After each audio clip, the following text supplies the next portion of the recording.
سامعین حضرات السلام علیکم۔ اس ویڈیو میں آپ جھوجا قبیلے کا ذکر سن رہے ہیں۔ جھوجا قبیلے کا تعارف کرایا گیا اور تاریخ بیان کی جو کہ چنگیز خان سے متعلق ہے۔ اب میں آگے سلسلہ بڑھاتا ہوں۔ مولانا سید ابو الحسن صاحب ندوی فرماتے ہیں یہ واقعہ جتنا عجیب اور عظیم الشان ہے اتنا ہی یہ امر حیرت انگیز ہے کہ تاریخ میں اس کی تفصیلات اور جزیات بہت کم ملتی ہیں کہ جن لوگوں کے ہاتھوں یہ کارنامہ انجام پایا ان کا تاریخ کے دفتر میں بہت کم سراغ ملتا ہے۔ تمام ترک تاریخ میں کہیں بھی تبلیغی جماعتوں، مذہبی پیشواؤں یا پیر فقیروں یا تلواروں کے خوف کا ذکر نہیں ملتا ہے۔ مفتو اور اپنی ہر قسم کی مادی اور سیاسی طاقت کھو چکی قوم مسلم کے بارے میں مولانا سید ابو الحسن صاحب ندوی فرماتے ہیں کہ جس کے اسلام کے پیرووں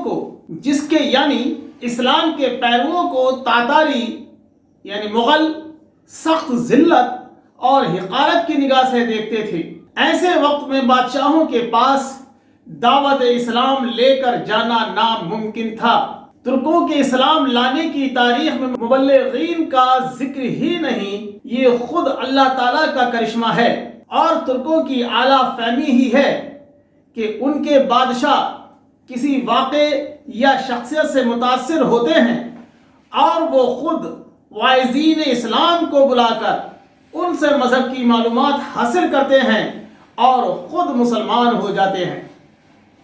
ایسا واقعہ دنیا کی کسی قوم میں اسلام کو پیش نہیں آیا۔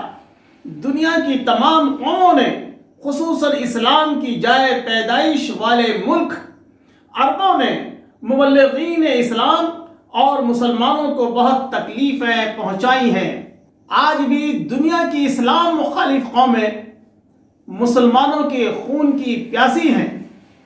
انسانیت کی ہمدرد اور برائیوں کی مخالف قوم مسلم کو زبردستی مجرم ٹھہرا کر آتنکوادی نام دیا جا رہا ہے۔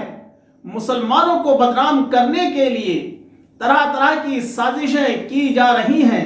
اس وقت ایسا نہیں تھا کہ ترک خالی ذہن تھے، انہیں بدھ مذہب، عیسائی مذہب کی معلومات نہیں تھی۔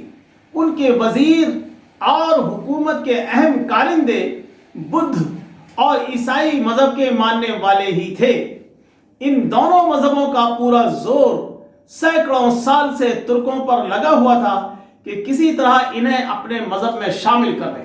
پروفیسر ٹی.ڈبلیو. آرنلڈ اپنی مشہور کتاب دعوت اسلام پریکنگ آف اسلام میں استجاب کا اظہار کرتے ہوئے لکھتا ہے، اسلام کے لیے ایسے وقت میں بدھ مذہب اور عیسائی مذہب کا مقابلہ کرنا اور مغلوں کو ان دو مذہبوں سے بچا کر اپنا پیرو بنانا ایسا کام تھا جس میں بظاہر کامیابی ناممکن معلوم ہوتی ہے۔ مغلوں کے طوفان ہلاکت سے مسلمانوں کے برابر کسی نے نقصان نہ اٹھایا۔ مغلوں کے مسلمان ہونے کی تاریخ میں ایک شخص جمال الدین کا ذکر ملتا ہے جنہوں نے سلطان کاشغر سن 1347 سے 1363 کو مسلمان کیا تھا۔ یہ شخص بھی بخارا کے رہنے والے ترک تھے۔